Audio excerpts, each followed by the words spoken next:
Hi guys, so yun po, first po, magluluto po tayo ngayon ng adobo.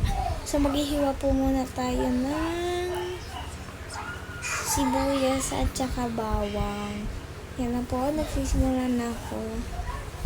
Lumipat po ako ng pwesto kasi medyo mahirap doon sa lamesa naman. Yan, hiwa-hiwa lang. Maya-maya. Yan, 5 bawang po yan. Yan. Pagkatapos ko po maghiwa is nagpainit na po ng mantika para dun na po ilalagay yung sibuyas sa bawang. Yun na po, nilalagay ko na po yung sibuyas bawang. Yan, halo ko lang po ng hinahalo. Yan, tapos ayun, nilinis